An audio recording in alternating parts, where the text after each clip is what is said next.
Buenas noches. Vamos a hablar hoy sobre las cámaras de comercio.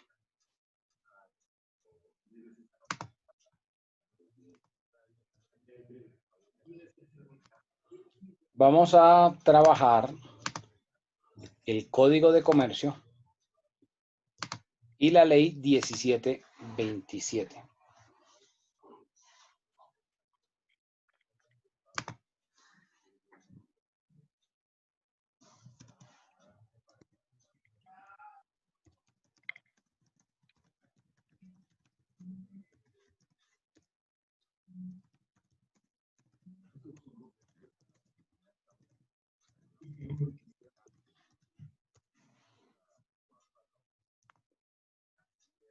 Sí les aparece ahí la pantalla con el código. Sí, señor. Sí, Héctor. Sí, señor. Bueno, ¿quién me ayuda con el artículo 78? Artículo 78. Las cámaras de comercio son instituciones de orden legal con personería jurídica, creadas por el Gobierno Nacional, de oficio o a petición de los comerciantes del territorio donde hayan de operar. Dichas entidades serán representadas por sus respectivos presidentes. Ok, entonces ya habíamos visto anteriormente, en clases anteriores, que las cámaras de comercio se encargan de llevar el registro mercantil, conforme al artículo 27 del mismo código. Entonces, las cámaras de comercio no son entidades públicas, son entidades particulares. Llevan una función pública o hacen una función pública que es llevar el registro mercantil y pues todas las modificaciones que hace el comerciante en dicho registro, así como los establecimientos de comercio en esa jurisdicción. Esas cámaras de comercio están, digamos, representadas o administradas por los propios comerciantes. Algunos artículos de acá del Código de Comercio fueron modificados por la Ley 1727 de 2014. ¿Quién me ayuda aquí con la lectura del artículo 79 sobre la administración y dirección de las cámaras de comercio?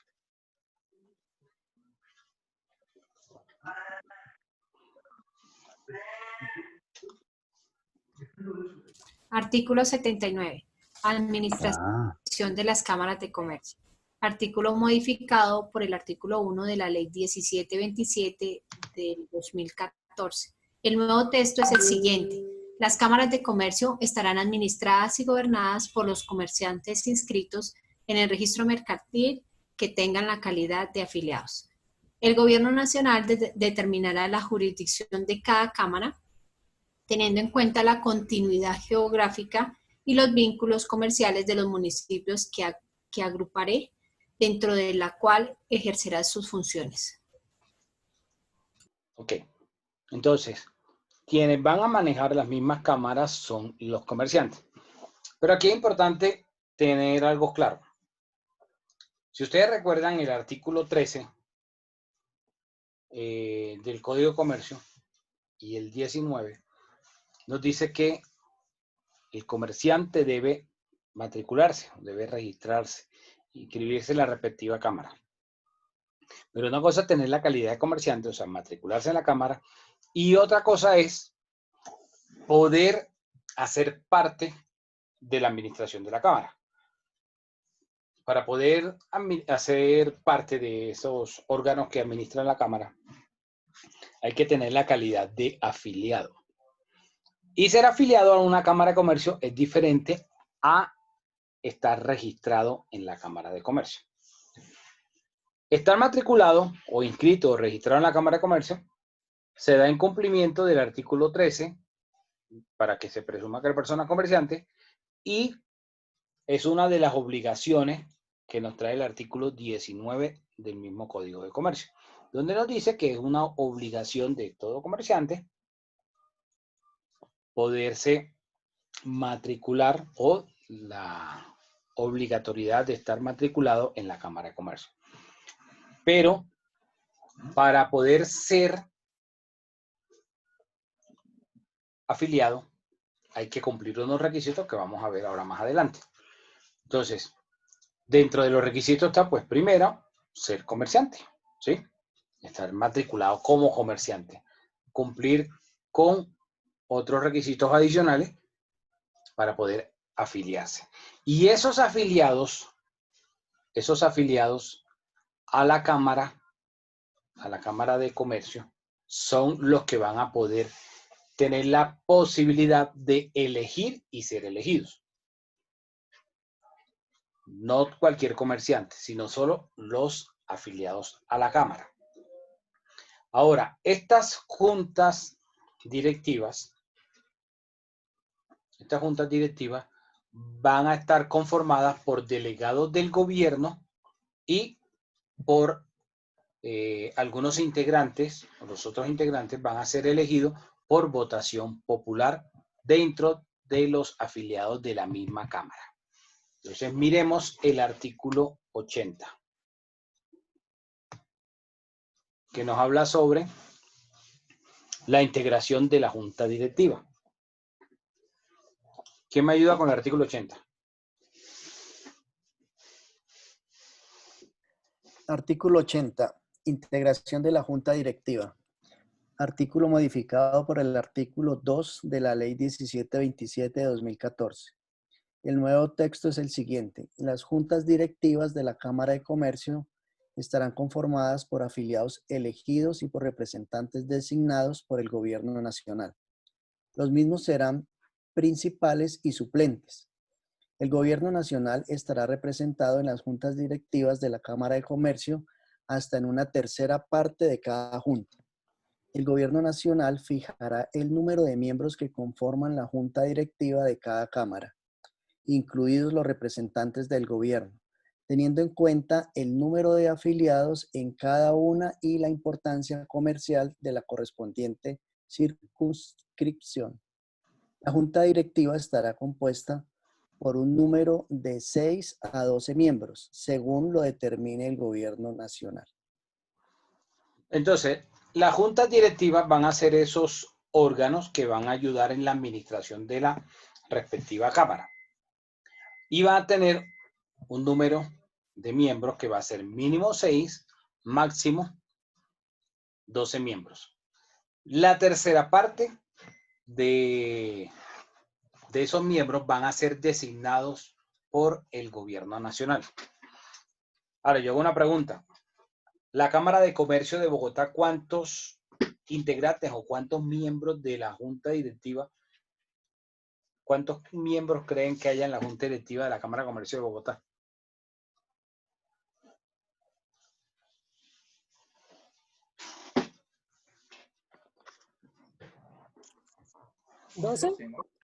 Yo diría que 12, que la máxima. 12, ¿cierto? Máximo. Porque aquí en la norma va a decir que el gobierno va a determinar el número de miembros de la Junta dependiendo de la importancia que tenga la respectiva Cámara de Comercio. Ahora, de esos 12, digamos que en el caso de la Cámara de Comercio de Bogotá, sean 12 los miembros de esa Junta Directiva, ¿cuántos serían entonces los delegados por el Gobierno Nacional?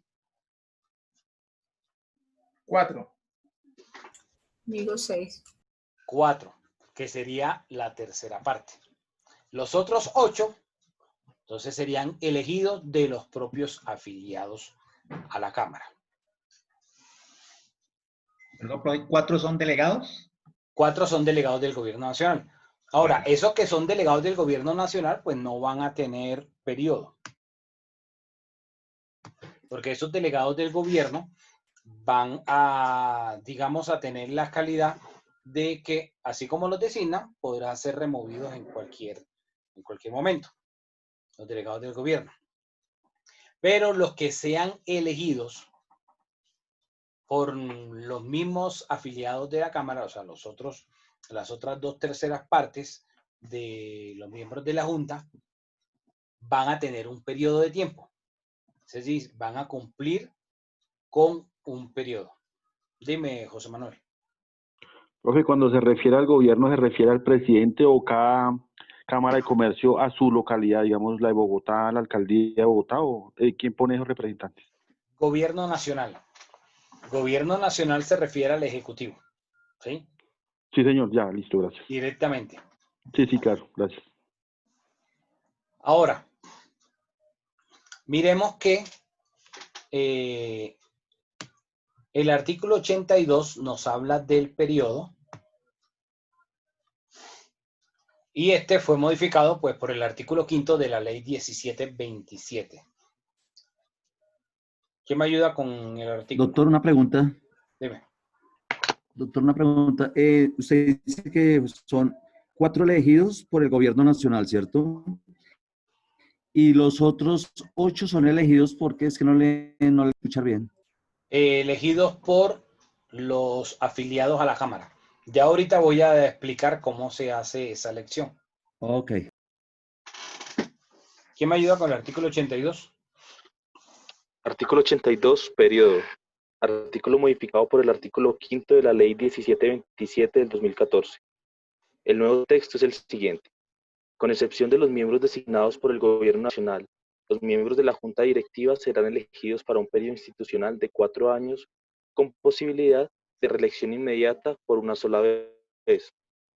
Los miembros designados por el Gobierno Nacional no tendrán periodo o serán designados y removidos en cualquier tiempo. Las impugnaciones relativas a la forma, como se hubiere preparado o efectuado las elecciones o el escrutinio, serán conocidas y decididas por la Superintendencia de Industria y Comercio. Contra la decisión procede recurso de reposición. Ok. No sé si ustedes han escuchado el sistema de cociente electoral. No sé si alguno lo haya escuchado.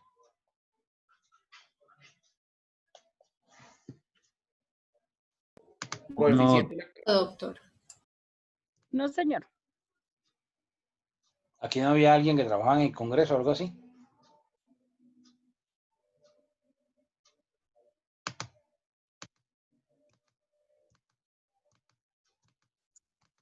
No, señor. Señor. No, doctor. Ok. Bueno.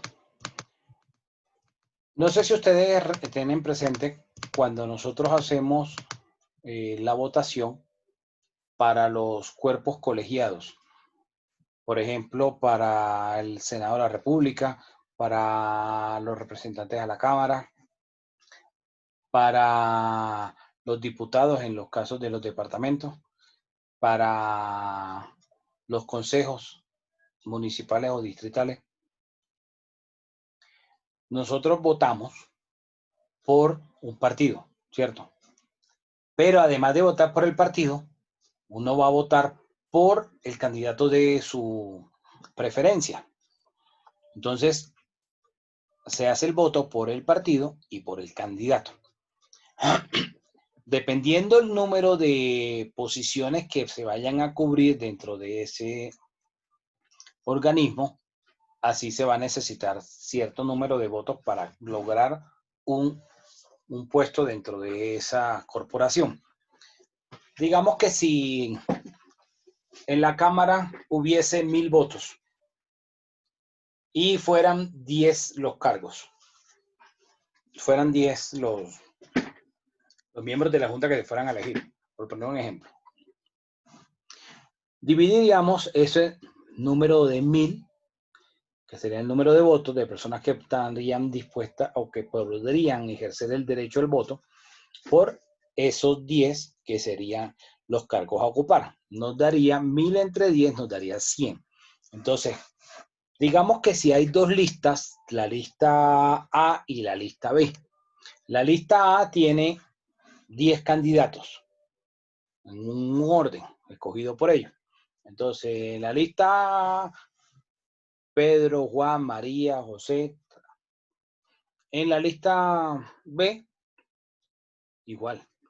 Fabián, Orlando, María Eugenia, Esas serían las dos listas. Entonces, digamos que la lista A obtiene en total tanto por la lista como por las personas que obtuvieron el voto directamente, 840. Sacaron 840 votos. Al tomar esos 840 y pues dividirlo entre 100, que sería el número de votos necesarios por cada puesto que se fuera a ocupar en esa junta directiva, daría 8, que las primeras 8 personas de esa lista ingresarían. ¿Ok? En la lista B, como tuvo 160 votos, entonces por esos 100 que entraron, entraría de forma directa 1. Y por ese residuo de esos 60, como ese residuo de 60 es mayor al de la otra lista, arrastraría y lograría ocupar o lograría entrar para ese otro escaño. Entonces, por ese residuo tendría derecho no solamente a 1, sino a 2 puestos o a 2 personas que puedan participar como miembros de esa junta directiva. Entonces, cuando acá en la Cámara de Comercio se hacen las elecciones, así como las que hacen los políticos, tal cual, se hacen listas o planchas y se hace cabildeo, se hace propaganda entre los afiliados para que puedan votar por las personas que integran esa lista, así tal cual como hacen los políticos. Si ofrecen tamal o cualquier otra cosa a los afiliados para ganarse el voto, es probable, ¿sí? Es probable que suceda. Entonces, de esa forma se escoge esas otras personas para ocupar los cargos dentro de esa junta directiva. Estos artículos del Código de Comercio fueron modificados con la Ley 1727 del 2014 y uno de los motivos que llevó a que se cambiaran algunas de las reglas acá para este tipo de elecciones dentro de las juntas de las cámaras fueron episodios que pasaron por allá hacia el 2012, 2011, 2012 más o menos, en varias cámaras de comercio del país. Entre esos, el caso más emblemático fue el de la Cámara de Comercio de Barranquilla, donde se pudo comprobar que existía muchísimos afiliados que eran comerciantes y eran, digamos, empresas de papel, que estaban solo en el papel y que se habían registrado 2 años antes para poder lograr la calidad de afiliado y votar.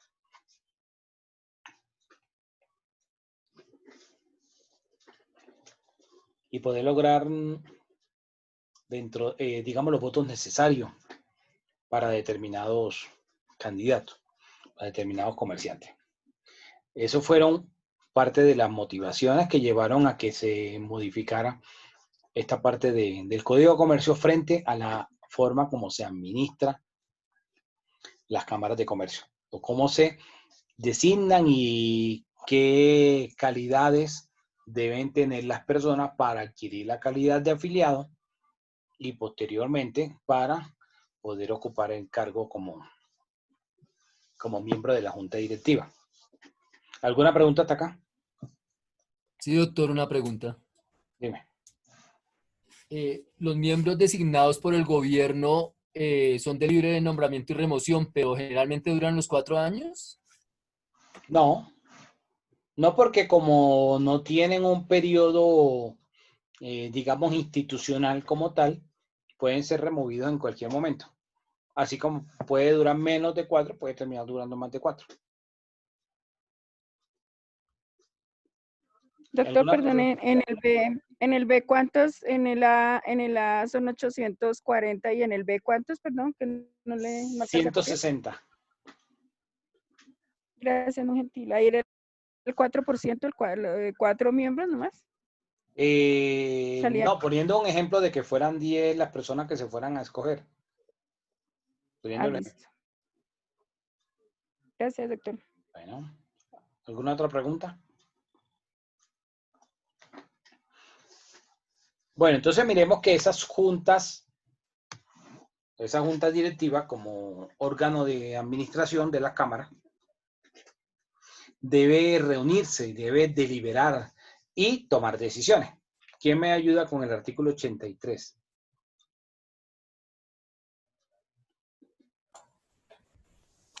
Artículo 83. Quórum para deliberar y decidir. Artículo modificado por el artículo 6 de la Ley 1727 de 2014. El nuevo texto es el siguiente. La Junta Directiva sesionará cuando menos una vez por mes y existirá quórum para deliberar y decidir válidamente en la Junta Directiva con la mayoría absoluta de sus miembros. La designación y remoción del representante legal, así como la aprobación de las reformas estatutarias, deberán contar con el voto favorable de, por lo menos, las 2/3 partes de sus miembros. Ok, entonces, cada Cámara de Comercio, como cualquier persona jurídica, va a tener su representante legal. Y aquí la norma está diciendo que tienen que tener juntas directivas. Estas juntas directivas se van a dar su propio reglamento. Pero aquí el legislador está diciendo, dentro de ese reglamento, tienen que colocar que se van a reunir por lo menos una vez al mes. Por lo menos una vez al mes. Entonces, si dice que por lo menos una vez al mes, ¿cuántas reuniones deberían mínimo celebrar en el año? 12. 12 Exactamente. miembros, 12. 12 reuniones mínimo durante el año. Pero miren que aquí la norma dice que esas decisiones que se tomen en la Junta deben contar con la mayoría absoluta de sus miembros. ¿Qué significa eso? Que el 100% debe estar de acuerdo para que sea válida esa decisión. Cualquiera que sea la decisión, solo la designación o remoción del cargo de representante legal es la única que no va a necesitar una mayoría absoluta, ¿ok? Sino que las 2/3 partes. Si son 12 personas, ¿cuántas personas harían esas 2/3 partes? 8. Exactamente. 8. Sí, 8. Ahora, yo no sé si de pronto alguno se metió a estudiar Derecho porque no le gustaran las matemáticas.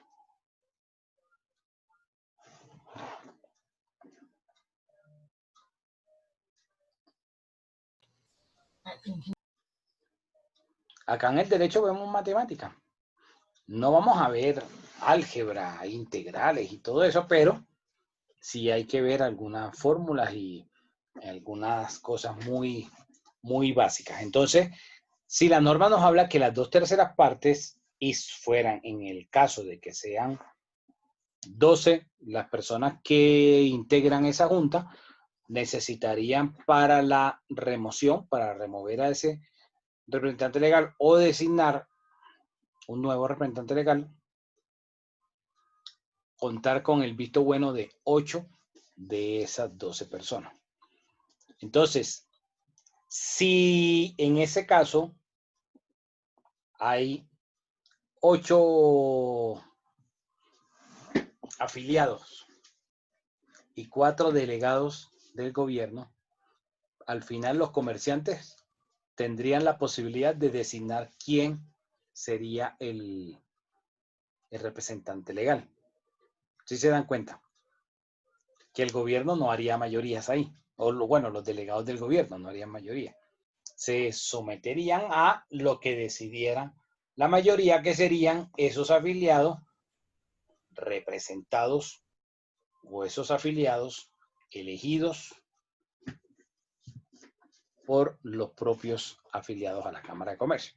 Entonces acá, ¿para qué lo menciono? Para que puedan analizar que esos delegados del gobierno tienen voz y voto, pero no es que hagan, digamos, como que un gran peso, porque se podrían tomar decisiones como remover al representante legal sin necesidad de contar con la aprobación de esos delegados del gobierno. ¿Ok? Ahora, otra cosa son las decisiones, porque las decisiones que van a tomar dentro de esa junta va a ser con la mayoría absoluta. Significa que esos delegados del gobierno pues deben estar de acuerdo. ¿Ok? ¿Alguna pregunta hasta acá? Mi doctor, ¿qué pasaría si no se llega, o sea, si no llegan a estar de acuerdo uno o dos de los representantes del gobierno? ¿No se tomaría la decisión como tal? ¿Cómo? Mi doctor, solo supongamos que de los miembros que son enviados por el gobierno, que en este caso son 4, si ellos no están de acuerdo en la decisión, entonces no se concluiría como tal esa decisión. Exacto, porque se requeriría mayoría absoluta. En una decisión cualquiera diferente a remover el representante legal. Ok. Ahora, aquí, en estos votos que van a tener ellos en esas reuniones de la Junta, todos van a tener la misma calidad. O sea, no importa si uno de ellos es comerciante de una microempresa, otro de la Junta sea de una empresa grande, todos van a estar en igualdad de condiciones. Todos. O sea que ahí no afectaría lo que veíamos ayer de que según el capital, o según la parte que tuviera en el capital, entonces tendría más peso. Acá no. Acá todos los miembros van a estar iguales y todos los afiliados también. Así hayan afiliados que tengan más plata que otros, unos que sean más grandes que otros, todos van a estar en las mismas condiciones. Van a ser iguales. ¿Ok? Van a estar entre pares.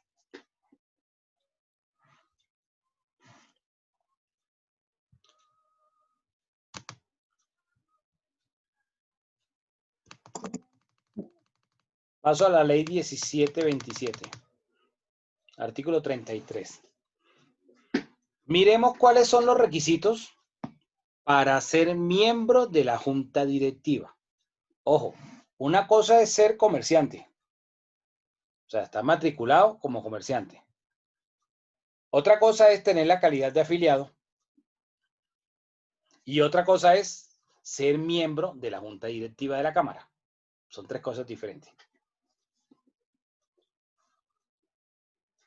¿Quién me ayuda con la lectura del artículo 33?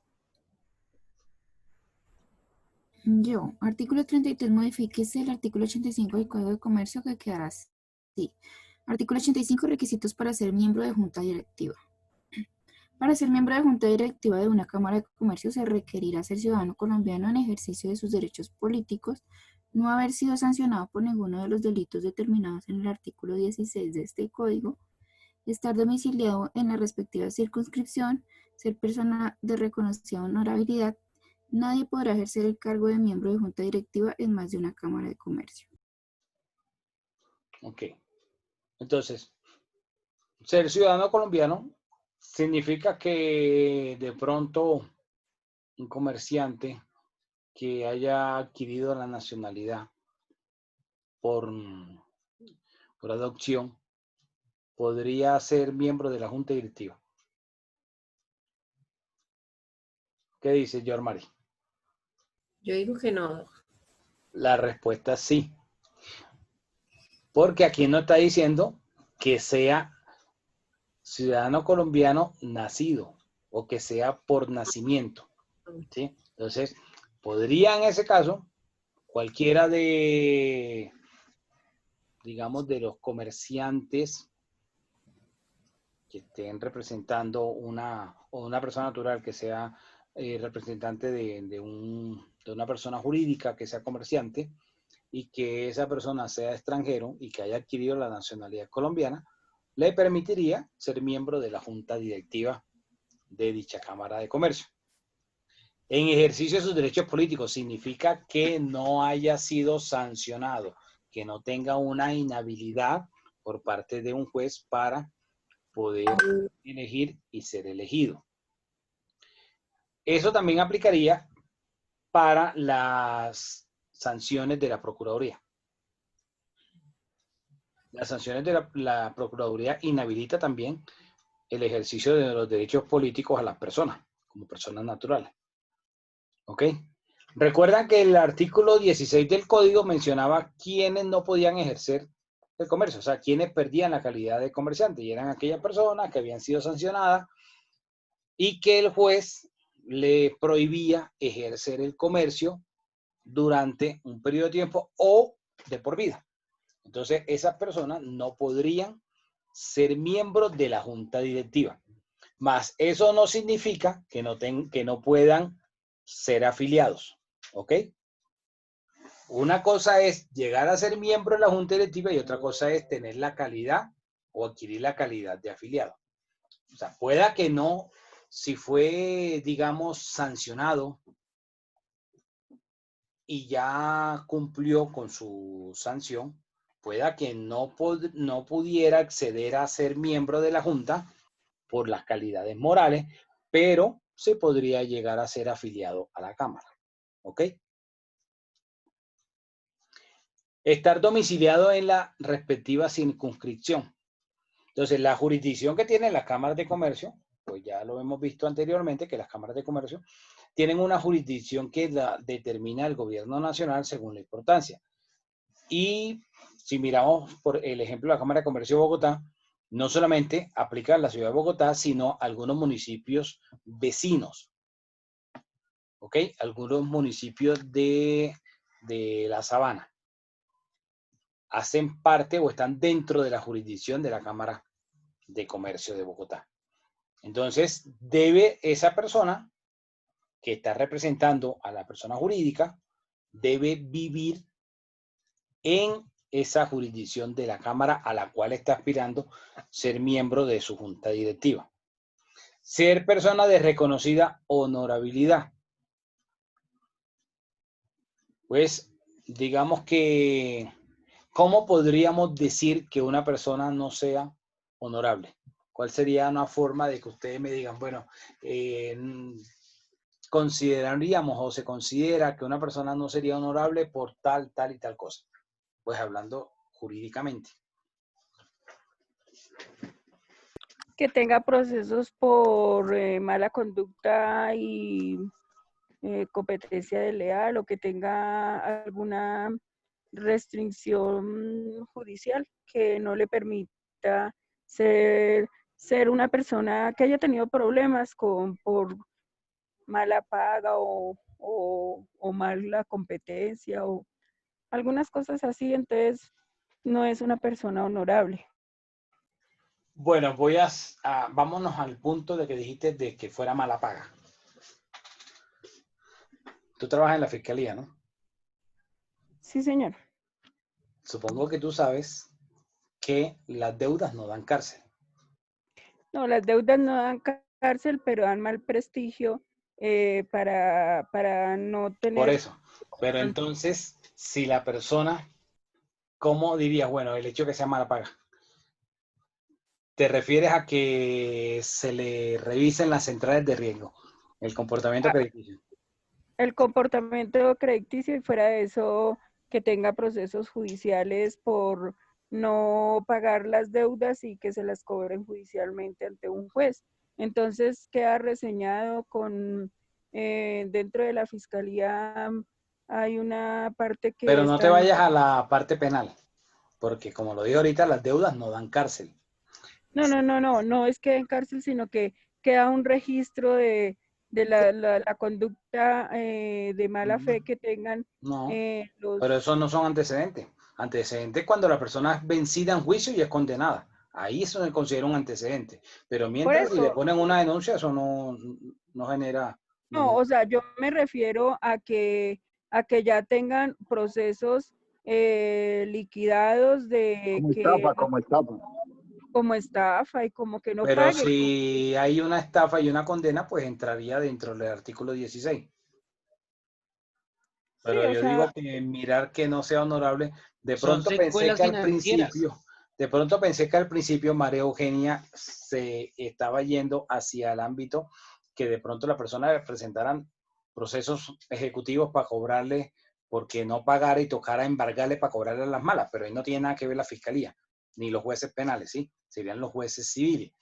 Podría quizás considerarse que la persona de pronto no fuera muy honorable, que tuviese que, digamos, un récord de muchas demandas civiles en su contra para cobrarle las deudas. Aunque, vuelvo e insisto, los antecedentes en Colombia se consideran cuando a la persona ha sido vencida en juicio, hablando de responsabilidad penal. Si nos vamos a responsabilidad disciplinaria, cuando ha sido vencida dentro de un proceso disciplinario ante la Procuraduría. Y fiscalmente, responsable fiscal, como le llama la norma, cuando ha sido vencido también en un proceso dentro de una actuación en la Contraloría. ¿Por qué? Porque le quedó debiendo un dinero al Estado o porque es producto de una sanción que se le impuso que pagara y no la pagó. ¿Ok? Entonces, pero cuando hablamos de antecedentes, porque ya hay previamente un proceso y hay una consecuencia, hay una sentencia. Pero aunque la norma no nos dice que esos se podrían considerarse como un indicio de que la persona no sería honorable, podríamos aquí, tratándose del comerciante, que esa honorabilidad estuviera más ligado al cumplimiento de las obligaciones del comerciante, las del artículo 19. Bueno, ustedes ya se saben el artículo 19 de memoria, pues el numeral primero que esté matriculado en la Cámara o inscrito. Ok, listo, ya se supone que para llegar allá tenía que estar cumpliendo ese primero. Pero miremos de pronto otros, como el numeral 2 de ese artículo 19, que sería la inscripción en el registro mercantil de todas esas modificaciones de la actividad que ha hecho el comerciante y que la ley le exige que debe quedar inscrita en el registro mercantil y que de pronto no lo haga, o que las actuaciones las haga de forma tardía o la utilice como medios fraudulentos. Por ejemplo, que de pronto para tratar de evitar alguna consecuencia dentro de una actuación, haga un acta, ¿sí? Interna de la sociedad y vaya y la registre diciendo que esa actuación fue de hace un año atrás y hasta ahora la va a registrar, y entonces como ese tipo de cosas serían las que se podrían considerar que no hacen que se considere una persona honorable, ¿sí? Como ese tipo de trampas y de asuntos que intentara hacer el comerciante. De pronto otra, que es la de llevar contabilidad, que pudiera ese comerciante, esa persona jurídica o natural, pudiera incurrir en lo que la norma habla de la doble contabilidad, de tener para una misma operación dos asientos contables, entonces no se sepa cuál es el real. Esas podrían considerarse que son situaciones que, digamos, podrían determinar que la persona no es tan honorable. ¿Ok?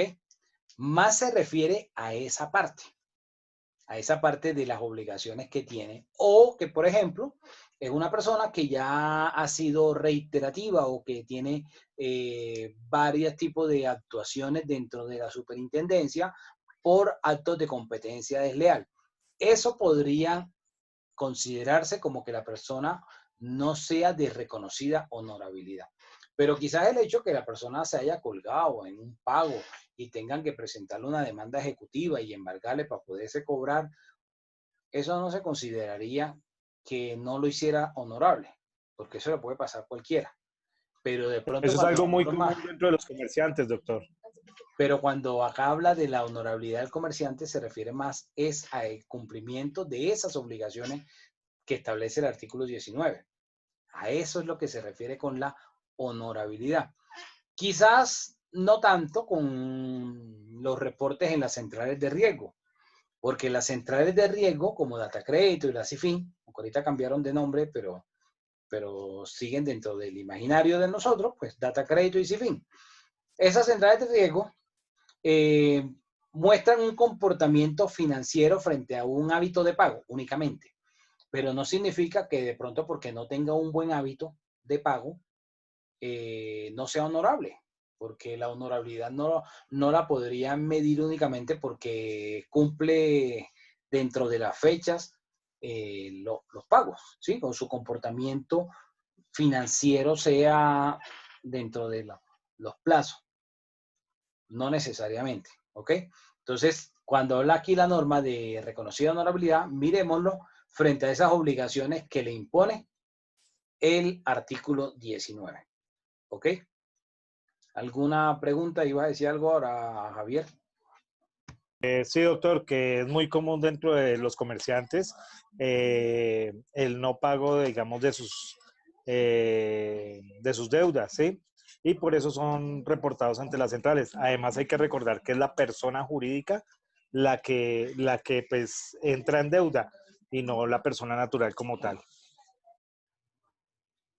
Sí, pero suponiendo en el evento que pudiera ser también el comerciante como persona natural.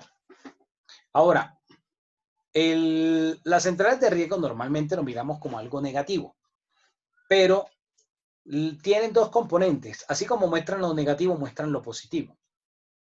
Muestran que la persona adquiere un hábito de pago y que la persona cumplía sus obligaciones. Ahora, para el sector financiero, miran mal, haciendo de pronto un paréntesis, el sector financiero mira mal que la persona pague de forma extemporánea sus obligaciones, o sea, después de las fechas establecidas. Pero también ven igual de mal que la persona quiera prepagar los créditos antes de los plazos establecidos. Es igualito. ¿Por qué? Porque el banco deja de ganar intereses.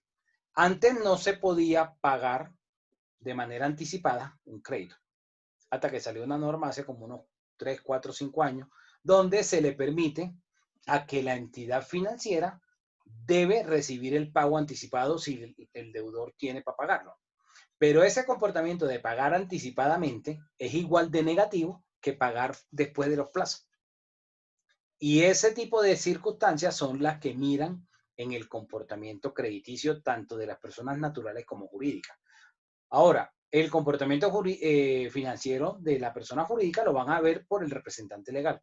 Cuando ustedes van como representante legal de una persona jurídica, de una sociedad, a realizar la apertura de una cuenta, le miran las centrales de riesgo, le miran el data crédito, pero no se lo van a ver a la persona jurídica, se lo van a ver al representante legal. Si ese representante legal tiene una calificación negativa, le dicen, I'm sorry con excuse me, pero no le podemos abrir la cuenta o no le podemos hacer la apertura de la cuenta corriente por la calificación que tiene el representante legal. Entonces, esta situación, si bien es cierto, lo utiliza el comerciante como para mirar qué tan cumplido puede llegar a ser con sus obligaciones, no necesariamente va a generarle como una dudosa reputación porque no pague algunas obligaciones a tiempo. ¿Ok? Entonces, ¿alguna otra pregunta frente al respecto de estos requisitos para ser miembro de la Junta?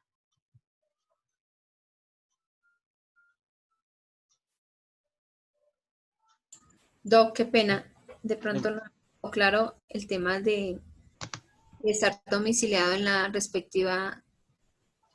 respectiva circunscripción. Ajá. No me quedó claro. ¿Me puedes apoyar ahí? Si, digamos, estamos hablando de que quiere la persona ser elegida como miembro de la Junta Directiva de la Cámara de Comercio de Bogotá y no vive en Bogotá, pero vive, por ejemplo, en Zipaquirá, está dentro de la jurisdicción de la Cámara de Comercio de Bogotá. Ahora, si viviera, por decir algo, viviera en Madrid, Cundinamarca, no podría postularse, porque Madrid, Cundinamarca no hace parte de la jurisdicción de la Cámara de Comercio de Bogotá, hace parte de la jurisdicción de la Cámara de Comercio de Facatativá. Entonces, debe estar dentro de los municipios de los cuales hace parte esa cámara, porque la Cámara de Comercio puede agrupar varios municipios, incluso de diferentes departamentos, que sean municipios que queden geográficamente cerca y que pertenezcan a diferentes departamentos, pueden ambos hacer parte de una misma cámara. ¿Ok? Entonces, debe vivir dentro de alguno de los municipios donde tiene jurisdicción, donde hace parte los municipios de esa Cámara de Comercio. Es diferente a nuestra división político-administrativa. ¿Ustedes saben cuántos departamentos somos? 32. 33. ¿O 32. 32. Veo que María Eugenia se equivocó, pero al final después corrigió y está en lo cierto. Somos 33 departamentos. Los veo mal, los veo mal. Le tumbaron uno. 32 más el Distrito Capital. El Distrito Capital es un departamento. Nosotros no votamos ni por gobernación de Cundinamarca, ni por diputados a la Asamblea de Cundinamarca. Tenemos la calidad como un departamento diferente. Tan es así que vean los shows mediáticos que ha dado la máxima autoridad del Distrito Capital, la alcaldesa. A veces choca con el gobernador de Cundinamarca y choca con el presidente. Entonces, si Bogotá se considerase que no fuera un departamento, pues tendría que estar sujeta a la autoridad del gobernador de Cundinamarca, y no es así. Lo miran de tú a tú. Y políticamente habla de ciudad-región, pero se miran de tú a tú, que están en igualdad de condiciones. No que el gobernador está por encima, aunque Bogotá tenga la calidad de capital de Cundinamarca, pero políticamente siempre es un departamento diferente. Bueno, miremos que el artículo Doctor, 86, qué pena. Dime. Qué pena, doctor. Si de pronto la persona tiene antecedentes por homicidio, ¿eso puede ser un impedimento para ser parte de la junta directiva?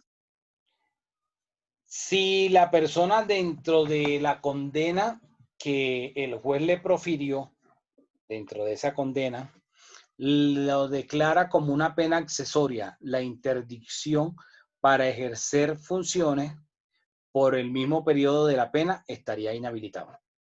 Normalmente sucede. Normalmente cuando los jueces imponen una condena, por la mayoría de los delitos, le imponen la misma restricción o la inhabilidad para que ejerzan cargos públicos por ese mismo periodo de tiempo. Y aunque la Cámara de Comercio no sea una entidad pública, sino privada con algunas funciones públicas, aquí los miembros de la Junta pues deben ser personas intachables, deben ser personas que no tengan, digamos, ese tipo de situaciones. ¿Ok? Gracias, doctor. Ok. Bueno, ¿quién me ayuda con el artículo 86? Las funciones de las cámaras de comercio.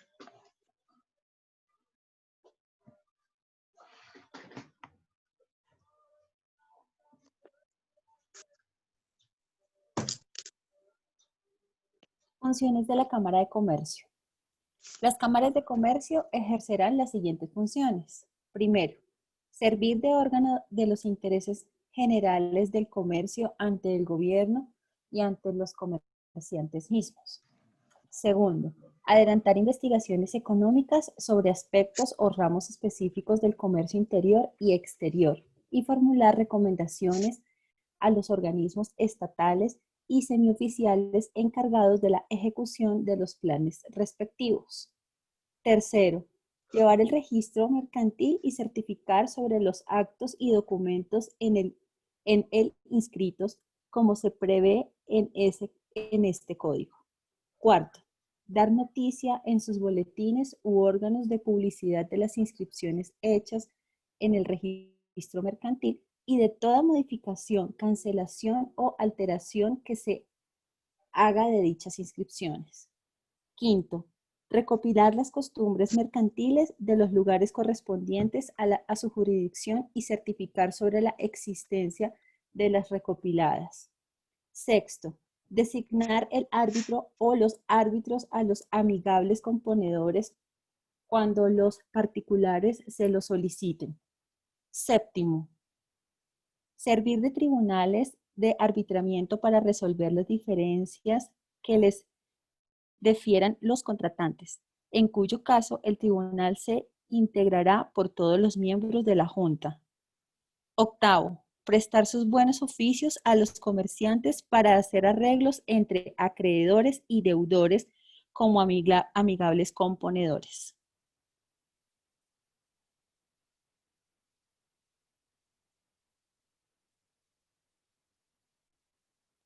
Noveno, organizar exposiciones y conferencias. Editar o imprimir estudios o informes relacionados con sus objetivos. Décimo, dictar su reglamento interno que deberá ser aprobado por el Superintendente de Industria y Comercio. Onceavo, rendir en el mes de enero de cada año un informe o memoria al Superintendente de Industria y Comercio acerca de las labores realizadas en el año anterior y su concepto sobre la situación económica de sus respectivas zonas, así como el detalle de sus ingresos y egresos. Y doceava parte, aparte subrayado condicionalmente exequible, las demás que les atribuyan las leyes y el gobierno nacional.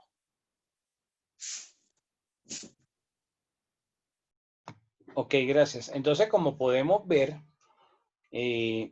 tiene pues como principales funciones la Cámara de Comercio, pues llevar ese registro de todos los comerciantes, ese registro de no solamente del comerciante, sino de los establecimientos y todo lo que tiene que ver con las modificaciones que haga el comerciante, llámese persona natural o persona jurídica. Pero además de eso, pues pueden hacer, por ejemplo, de centros de conciliación, crear centros de conciliación y arbitrajes, pues que no tendría nada que ver en principio con la función del comerciante, pero estos centros de conciliación no son exclusivos para resolver los conflictos o los pleitos que haya entre los comerciantes. También pueden ser utilizados por particulares que no tengan la calidad de comerciante. Por ejemplo, hay algunas cámaras de comercio, como la Cámara de Comercio de acá de Bogotá, que además de tener la función del registro mercantil y el centro de conciliación y arbitraje, también tiene la posibilidad de dar seminarios, diplomados, capacitaciones en diferentes actividades, tanto para las personas que son comerciantes como al público en general. Incluso tienen una institución, que creo que ya es una institución de educación superior, uniempresarial se llama. Entonces, pueden tener otras actividades diferentes a la de simplemente de llevar el registro mercantil o todo lo que tenga que ver con esos asuntos del comerciante. ¿Ok? ¿Alguna pregunta hasta acá? No, señor. Miremos que la entidad que ejerce la vigilancia y el control sobre las cámaras de comercio. Alguien que me ayude con el artículo 87.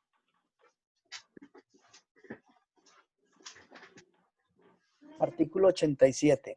Vigilancia y control del cumplimiento de funciones. El cumplimiento de las funciones propias de las cámaras de comercio está sujeto a la vigilancia y control de la Superintendencia de Industria y Comercio. Esta podrá imponer multas sucesivas hasta de 50.000 pesos o decretar la suspensión o cierre de la cámara renuente, según la gravedad de la infracción cometida. Bueno, ya esos 50.000 pesos, la multa no van a ser esos 50.000 pesos, ahora la multa es en salario mínimo. ¿Ok?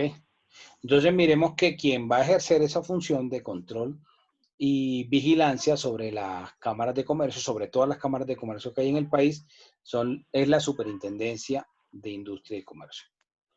Ahora, hay una vigilancia parcial sobre los dineros que le ingresan a las cámaras de comercio. ¿Quién me ayuda con el artículo 88? Artículo 88. Control y vigilancia de recaudos. Ver jurisprudencia vigencia en cuanto a la declaratoria parcial de inexequibilidad de artículo por la Corte Suprema de Justicia. La Contraloría General de la República ejercerá el control y vigencia del recaudo, manejo e inversión de los ingresos de las cámaras de comercio conforme al presupuesto de las mismas previamente aprobado por la Superintendencia de Industria y Comercio. Jurisprudencia vigencia. Bueno, ¿sobre qué sumas o sobre qué conceptos creen ustedes que generaría ese control de los recaudos la Contraloría? O sea, ¿sobre qué vigilaría de lo que le ingresa a la Cámara? Sería por ingresos, todo el dinero, o sea. Por las inscripciones. Sería sobre las sumas que tienen que ver con el registro mercantil. Llámese, pues, matricularse, registrar documentos modificando el registro del comerciante, los conceptos que cobran por los certificados del comerciante, ¿sí? Sobre todo lo que tenga que ver con el registro mercantil. Sobre eso es donde va a tener la Contraloría la posibilidad de ejercer esa vigilancia, ese control del recaudo, ¿ok? Ahora, las cámaras, dime. Doc, una pregunta, o sea que en el tema de los seminarios, lo que explicaba anteriormente, porque ellos lo cobran, y las conciliaciones, ¿eso no va en el tema de los recaudos? No. Ahora, la parte que Profe. tiene que ver con el centro de conciliación y el arbitraje, ahí tendrían una vigilancia, pero no de la superintendencia ni de la Contraloría, sino del Ministerio de Justicia. Que el Ministerio de Justicia es el ente que va a regular y, digamos, como que va a poder ejercer un control sobre todos los centros de conciliación y arbitraje que hay en el país, tanto públicos como privados. ¿Alguien más iba a decir algo? Perfecto, mi doctor. Profe, ¿a ellos los auditan o solamente hacen, la Contraloría solamente hace vigilancia del recaudo? Sí, pero de lo que tiene que ver con la parte de registro mercantil. Pero como ese no es el Pero, único concepto que ellos reciben dinero. pero si hay empresas que lo auditan, privadas que ellos contraten o no, para eso no. Es probable, y hay una muy reconocida en el país que se llama Price, PwC, creo que es la sigla de ellos, Pricewaterhouse, algo así. Bueno, el artículo 89 nos dice que las cámaras tienen un secretario y que ese secretario de la cámara tiene unas funciones. Miremos el artículo 89 que habla sobre las funciones que tiene el secretario de la cámara.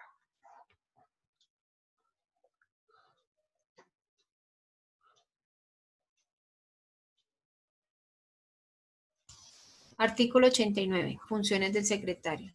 Toda Cámara de Comercio tendrá uno o más secretarios cuyas funciones serán señaladas en el reglamento respectivo. El secretario autorizará con su firma todas las certificaciones que la Cámara expida en ejercicio de sus funciones.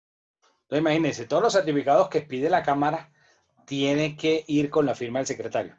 Afortunadamente, por allá desde más o menos mediados de los 90, hubo una norma donde se autorizó que esa firma fuera como mecanográfica, o sea, que ya fuera digitalizada y que se colocara sobre el papel directamente y no tuviese el secretario que firmar físicamente pues todas las certificaciones.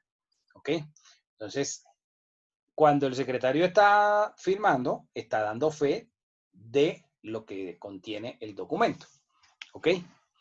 Entonces, va a tener pues su representante legal, la junta directiva y el respectivo secretario. Ahora, miremos que las cámaras pues, van a tener unos empleados. Esos empleados pueden ser, por ejemplo, abogados. Aquí se les va a aplicar la misma situación que si fueran funcionarios públicos. Ustedes saben que los funcionarios públicos pueden, digamos, para el caso de los que tienen el título de abogado,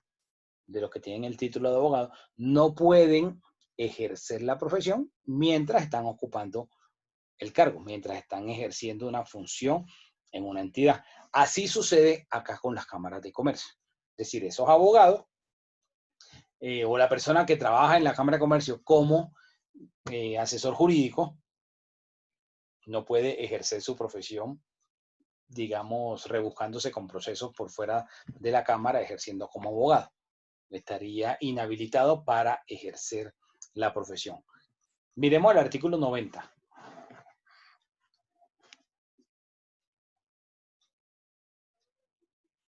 ¿Quién me ayuda con el artículo 90? Artículo 90. Incompatibilidades de empleados. Aparte destachados, inexequibles los abogados, economistas y contadores que perciban remuneración como empleados permanentes de las cámaras de comercio. Quedarán inhabilitados para ejercer su profesión en asuntos particulares mientras permanezcan en sus cargos. So pena de destitución por mala conducta y multa hasta de 20.000 una y otra las declarará el superintendente de Industria y Comercio. Bueno, ya ahí esa parte fue declarada inexequible, lo de los 20.000 pesos.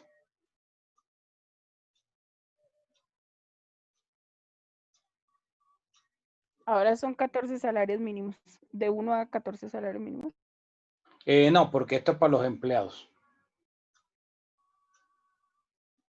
Disculpe, ¿y los empleados cuánta multa tienen si incurren en inhabilidades? Esas las determina directamente la superintendencia según las sanciones que tiene el código disciplinario. Pero se aplicaría como si fuesen empleados públicos. El código ese fue modificado creo que a comienzos de este año. El del 2002, algo así. Lo modificaron hace poco. Entonces, le aplicarían las sanciones establecidas en ese código. Doctor, una pregunta, disculpe. Dime. ¿Qué diferencia hay entre empleado público a funcionario público? Igual. Lo que antes hablaba era de empleado oficial y servidor público. Creo que era la diferencia que se hablaba antes. Y aunque yo no soy experto en derecho público, pero creo que la diferencia radica en que las funciones que haga la persona lo inhabiliten para ejercer la profesión. Y hay otros que aún ocupando un cargo o teniendo una vinculación pueden eventualmente ejercer. Creo que esa es la diferencia. Porque hay algunos casos y creo que donde pueden ejercer es, por ejemplo, cuando los contratan por esta forma de contratar que está muy de moda desde hace un tiempo, de prestación de servicios o también que le llaman OPS. Y entonces los contratan por esas OPS y digamos como que no tienen una vinculación formal con la entidad y entonces ahí... Los empleados oficiales son los que no tienen algo formal, o sea, no tienen tantos requisitos y son de libre nombramiento y remoción, mientras que los otros sí son vinculados por carrera y los empleados públicos. Pero creo que, algunos, ¿no? creo que también les permiten a algunos, dependiendo de la entidad y las funciones que haga, que pueda ejercer. Por ejemplo, en el caso de los abogados, pero en esos que está permitido que puedan ejercer, no pueden litigar contra ninguna entidad pública, de ningún orden, ni distrital ni nacional. Entonces, digamos como que está más basado en esa parte de qué tanto es la vinculación y de las funciones que haga dentro de la respectiva entidad. Porque aunque al principio se hablaba así como dijo María Eugenia, pero si ustedes van a mirar ahorita, por ejemplo, pongamos un ejemplo de la rama judicial. En la rama judicial, la mayoría, no sabría decirles qué porcentaje, pero la gran mayoría, yo diría que más de la mitad de la planta de la rama judicial, de los que trabajan entre los despachos judiciales, no están en carrera. No están en carrera. Y entonces, según ese concepto que se manejaba anteriormente, fueran empleados oficiales, ¿sí? Entonces, si fueran empleados oficiales, entonces podrían ejercer otro tipo de vinculaciones y que no tuvieran una exclusividad. Pero en la práctica no funciona así. Las personas que están vinculadas a ese tipo de entidades no pueden ejercer y tienen la exclusividad únicamente con la entidad para la cual prestan el servicio. Creo que radica más en esa parte y como la han venido haciendo en los últimos años, como en los últimos 20 años, ha cogido carrera, por decirlo de alguna forma, esa vinculación por OPS, de evitar que el Y Estado, ya, digamos, el papá gobierno que tenga que pagar no solamente los salarios, sino una carga prestacional alta. Entonces, como han ido tratando de reducir eso, y es algo que la misma norma, la ley y que las mismas cortes, la Corte Suprema, la Corte Constitucional, le ha dicho al gobierno que tiene que desmontar esa vaina, que tiene que acabarlo, que tiene que irlo reduciendo. O sea, en la práctica eso no pasa. En la práctica siguen contratando la mayoría de la gente bajo esa figura. Y por más que hayan pronunciamiento, sigue la misma situación. Bueno, miremos los requisitos para ser afiliado. Para ser afiliado, que es diferente a lo que hablábamos hace un rato de ser miembro de la Junta. ¿Quién me lee el artículo 92? Artículo 92, requisitos para ser afiliado.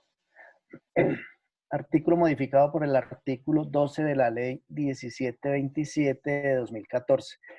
El nuevo texto es el siguiente. Podrán ser afiliados a una Cámara de Comercio las personas naturales o jurídicas que así lo soliciten, tengan como mínimo 2 años consecutivos de matriculados en cualquier Cámara de Comercio, hayan ejercido durante este plazo la actividad mercantil y hayan cumplido en forma permanente sus obligaciones derivadas de la calidad de comerciante, incluida la renovación oportuna de la matrícula mercantil en cada periodo.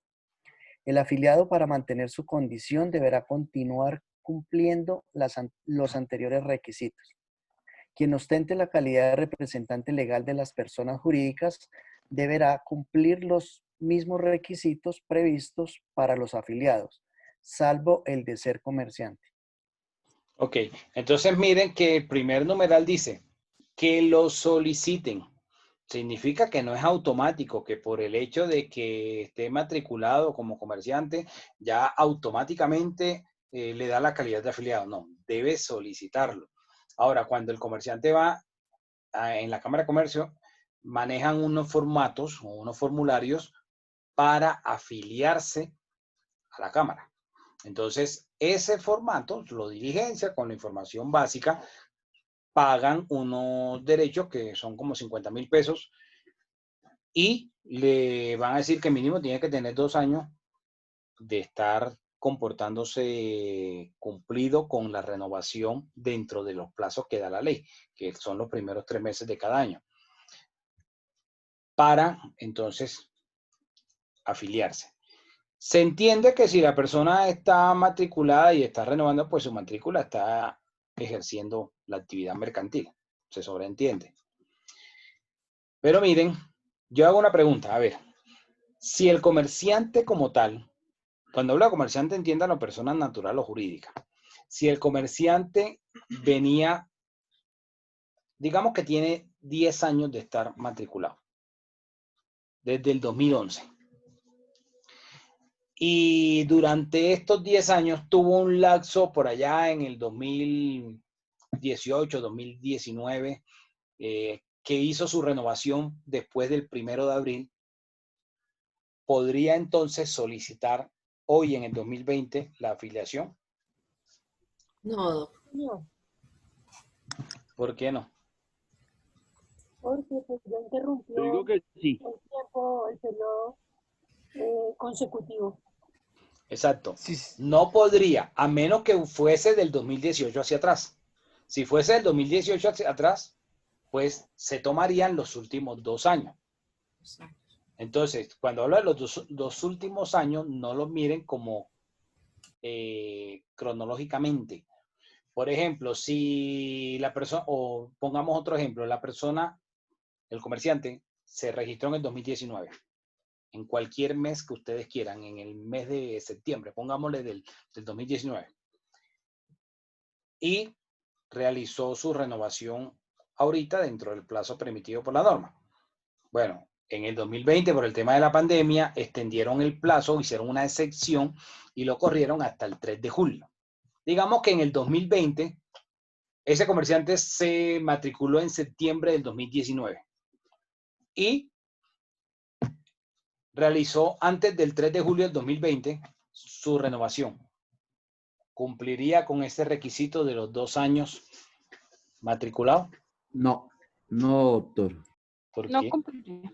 No, porque no lleva los 2 cumplió años los 2 años. consecutivos que le piden, que le Claro que sí podría, porque cuando se matriculó en septiembre del 2019 pagó todo el año 2019 y está retomando el 2020.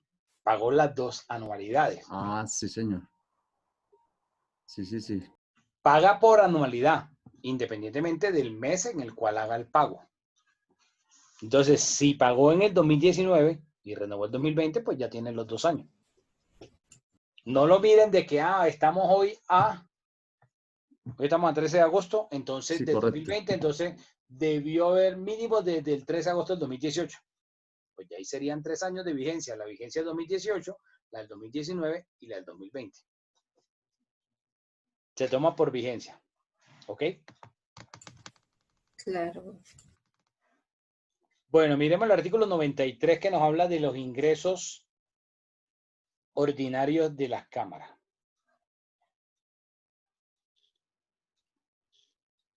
Artículo 93. Ingresos ordinarios de las cámaras. Cada cámara tendrá los siguientes ingresos ordinarios. Primero, el producto de los derechos autorizados por la ley para las inscripciones y certificados. Segundo, las cuotas anuales que el reglamento señale para los comerciantes afiliados e inscritos. Y tercero, los que produzcan sus propios bienes y servicios. Ok, entonces, esos son los conceptos de los cuales va a derivar los ingresos en la Cámara de Comercio. Todo lo que tiene que ver con las inscripciones, con los certificados, ¿ok? Lo que tiene que pagar el comerciante por la inscripción, por la afiliación. Y tercero, los demás bienes y servicios que presenta o que ofrece la respectiva cámara, como por ejemplo el Centro de Conciliación y Arbitraje, los seminarios, los diplomados, los cursos, etcétera. ¿Pregunta hasta acá? Ahí tengo una pregunta yo, doctor. ¿Qué Dime. tiene que ver la Cámara de Comercio con el Parque Mundo Aventura? Que Mundo Aventura es un establecimiento propiedad de la Cámara de Comercio de Bogotá, igual que Corferia. Cuando la persona se afilia a la Cámara, por ejemplo, le dan unos beneficios adicionales, como por ejemplo, le entregan 2 tarjetas, como las tarjetas débito, así como de ese estilo. Una para representante legal y otra que la puede usar cualquier persona de la sociedad o cualquier persona que quiera el comerciante. Presentando esas tarjetas en la sede de la Cámara, le van a regalar durante el año el número de certificados por la plata que pagó. Hoy, en el 2020, está costando 6.100 pesos el certificado para la persona jurídica. Entonces, si ustedes dividen 50.000 entre 6.100, va a dar más o menos 8 certificados. 8 por 6, 48, 48.800, ¿sí? Entonces, le darían 8 certificados gratis, nada más acercándose y presentando la tarjeta de afiliado. Le imprimen el certificado. Tendría derecho a eso. También le da unos beneficios que todas las exposiciones que hayan en Corferias, que sean eventos propios de la Cámara de Comercio, como son la mayoría de los eventos que se hacen en Corferia durante el año, tendría la entrada gratuita, sin pagar nada. Además de eso, le entregan, creo que varios pasaportes de las manillas esas para entrar a Mundo Aventura, como obsequios. También le dan porcentajes de descuento de los diplomados, de los seminarios, de los cursos y de los programas que tiene la institución de ellos, uniempresarial. Todos esos son beneficios que le dan por ser afiliado. ¿Ok? Entonces, Mundo Aventura es de la Cámara de Comercio y el afiliado pues le regalan unas entradas para que vaya, no sé si son 5 entradas, algo así que le regalan. Entonces, eso es de la Cámara. Okay. Sí, pero ellos están por medio de una filial, ¿no, doctor? Sí, son un establecimiento de un establecimiento de la Cámara de Comercio. Ok, gracias, doctor. Una pregunta, doctor, y por ejemplo, porque hay varios almacenes que regalan a sus empleados todo eso de Mondoaventura. Y la fiscalía sí tiene, o sea, los entes judiciales de la rama judicial tiene que comprar los boletos que le dan a los empleados. Supongo que sí. Supongo que sí, porque pues ellos se las van a dar a los afiliados. Pero yo digo a que los afiliados, no a los comerciantes, a los afiliados.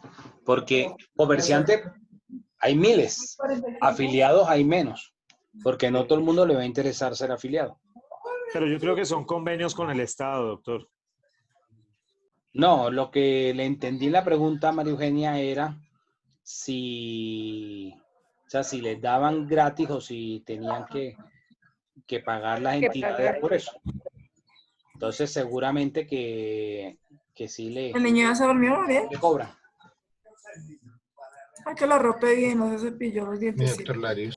Pero yo sí estoy de acuerdo en que son como convenios, porque yo trabajo en la Secretaría de Gobierno y cuando han llegado esos boletos de Cine Colombia, de teatro, de salitre mágico, de todo eso, es por un convenio que se ha hecho y o salen gratis o le quedan al 50% de descuentos a los funcionarios. Sí, es probable que hayan en algunos casos convenios, pero al afiliado se los regalan. Al afiliado se la regalan, porque al final quienes administran la cámara pues son los propios comerciantes. ¿Alguien más iba a preguntar algo? Mi padre que acabó de hablar con los chinos y que pues que el siervo quería ayudarlo. Yo no sé Milena.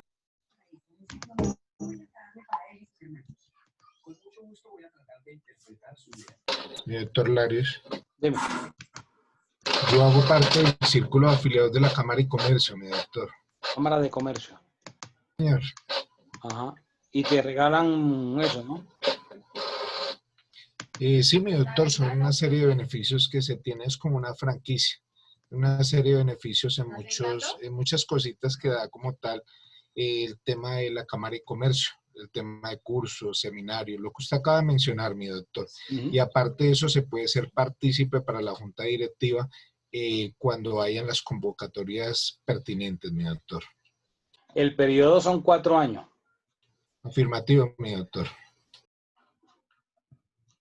Bueno, el artículo 94 nos habla de las apelaciones. Cuando el comerciante hace el registro o la inscripción de un documento en el registro mercantil que lo lleva a la Cámara, acuérdense que puede ser sujeto de oponibilidad, es decir, de alguna manifestación de alguien dentro de los 5 días hábiles a que se lleva el documento para la inscripción. Entonces, cuando se hacen ese tipo de, digamos, de objeciones a una inscripción, la Cámara, como registro mercantil, como entidad que lleva el registro mercantil, va a pronunciarse. Entonces puede tomar una decisión. Esa decisión contra esa decisión se van a poder proferir los recursos ordinarios, reposición y apelación. La reposición la va a resolver el mismo funcionario, la misma entidad. Y la apelación iría ante la Superintendencia de Industria y Comercio. La apelación que la resolvería pues el delegado de la superintendencia. La Superintendencia de Industria y Comercio tiene dos vertientes o dos grandes partes, por decirlo de alguna forma, que ya lo había mencionado anteriormente, y es unas funciones administrativas y unas funciones jurisdiccionales. En este caso, sería dentro de sus funciones administrativas. Porque cuando resuelven ellos, entonces la apelación contra lo que dijo la Cámara, ahí se da por agotada la vía gubernativa. Y podría entonces la persona acudir al contencioso a presentar la respectiva demanda. ¿Ok? El artículo 95 nos habla que las cámaras de comercio pueden afiliarse a entidades internacionales, a agremiaciones o por ejemplo como la Cámara de Comercio Internacional de París y algunos tipos de entidades internacionales o gremios de carácter internacional con la autorización del gobierno nacional. Y hay una agrupación, como dice el artículo 96, que es la Confederación de las Cámaras de Comercio. Si bien cada Cámara de Comercio es independiente, tiene una jurisdicción delimitada por el gobierno nacional, todas están interconectadas a través de la Confederación de Cámaras, que se llama Confecámaras. La página que hablamos en clases anteriores, que era rubes.org.co, es una página de Confecámaras, que es la confederación de todas las cámaras de comercio. ¿Ok?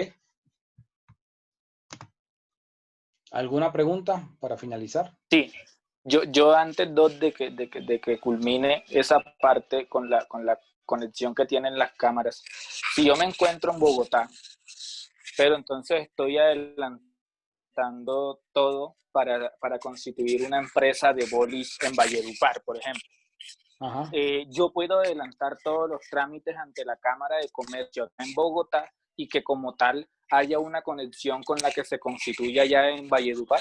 No. No, porque la inscripción o el registro se hace directamente donde va a estar el sitio de ese comerciante y donde va a operar el establecimiento. La conexión que hay a través de la Confecámaras está, por ejemplo, para la homonimia. O sea que cuando tú ingresas a la página rubes.org.co, digitas ahí en búsqueda por palabra clave, tú le colocas, para traducirlo acá al lenguaje del interior, Bonais. Entonces tú buscas si está registrado esos productos alimenticios con la marca que tú le quieras poner. Bolis el Chavo, como le quieras poner. Entonces, si tú le digitas y no te aparece ningún registro, significa que ante Confecámaras no hay registrado ese nombre en ninguna cámara del país. Entonces estaría disponible. Esa sería, como digamos, una de las funciones de la Confecámara, de el tema de la homonimia, de esto y de saber, digamos, que si tú digitas y tú quieres saber cuál es el nick, por ejemplo, de Avianca, tú entras al Rubes, consultas palabra clave Avianca y te va a aparecer todos los registros que tengan y te va a decir, bueno, que el domicilio principal lo tiene en tal parte, que el nick es tal, y tú tomas esa información y solicitas el respectivo certificado. Si está en Bogotá, pues entra a la página de la Cámara de Comercio de Bogotá y lo compras en línea. Si está fuera, estás aquí en Bogotá, pero está el certificado que vas a obtener es de fuera de Bogotá, ahí en el Rubes te da la posibilidad de que tú compres en línea el certificado de otra cámara fuera de la donde tú te encuentras. Entonces, voy a sacar un certificado de la Cámara de Comercio de Girardot. Entonces, entras desde aquí, de la comodidad de tu oficina y solicitas por la página del Rubes el certificado de forma virtual en la Cámara de Girardot. Cualquier Cámara de Comercio te puede pedir un certificado nacional. Tú vas aquí a la Cámara de Comercio de Bogotá y pasas ahí a la caja y dice que quieres sacar un certificado de una empresa que está registrada en Valledupar. Tú le das la razón social y ellos te la averiguan y te imprimen aquí el documento, el certificado. Pero va a salir, no te va a decir Cámara de Comercio de Bogotá, no. Te va a decir Cámara de Comercio de Valledupar y toda la información de la Cámara de Comercio de allá. Esa es la interconexión que ellos tienen. ¿Ok? Pero el comerciante hace el registro donde va a tener el establecimiento, va a estar funcionando. Ok, doctor, gracias. ¿Bueno? Doctor, ¿y los valores son los mismos o sí varían? Las tarifas son las mismas, la tarifa es única. Esa tarifa la determina la superintendencia y aplican para todas las cámaras. ¿Y ese valor que cobran aquí se lo reembolsan allá o tienen algún convenio? ¿Cómo? Supondría que aquí el valor puede ser. Supondría que si lo entregan acá, el valor es para la cámara de acá. Si tú ingresas por la página, el valor sí iría a la cámara de allá. Pero si tú vas en físico, o sea, de forma presencial, pues el ingreso sería para el establecimiento de acá. Mientras que si lo haces virtual, sí sería directamente para donde lo estás solicitando. Y al hacerlo virtual, primero tiene que pagar en un banco o algo a la cuenta. No, se paga en línea, PC. Ah, bueno, gracias. Pero eso ya funciona hace años, o sea, eso no es ahorita por el tema de la pandemia, eso ya funciona hace años. Bueno, mañana vamos a hablar sobre la ley 1480 del 2011, que es el Estatuto del Consumidor. ¿Ok? Para que mañana tengan a la mano el estatuto. Nos vemos entonces mañana. Feliz noche. Gracias a todos. Buenas noches. Muchísimas gracias, doctor. Yormari.